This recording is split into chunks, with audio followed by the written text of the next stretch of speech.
A'udhu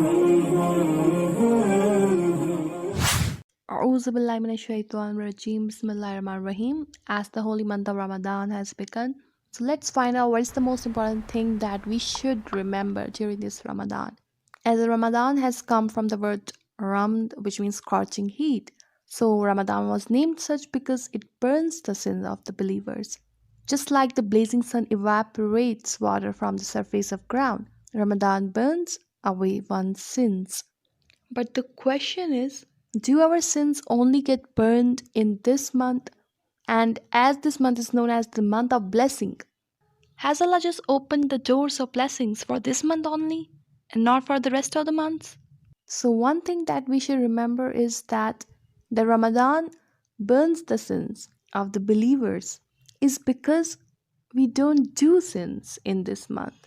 We are advised to be careful in this month. We become more cautious. We are closer to Allah in this month.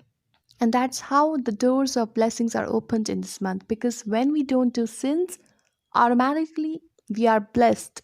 Allah gives us blessings. Blessings like we are praying daily, we are reading Quran, we are not backbiting, we are taking care of others. So these all things are blessings to us. So it's not just it's a miracle that is happening in this month that it literally burns away our sins. No matter if we continue to do sins, no. It burns the sins because we are not ready to do sins. We take this month very seriously. So it's all upon us. If we want blessings in our whole life, we have to continue spending our days like this as we spend in this holy month. So this month is a month of practice, practice of how to live our lives. So when we take other months seriously, Allah will bless us in these months too. And He's always ready to forgive you. It's just us who are not ready to give up our bad habits.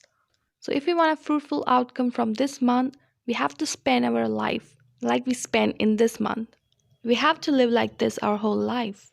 So inshallah through this Ramadan we will gain strength to live our life according to what Allah says in the Quran.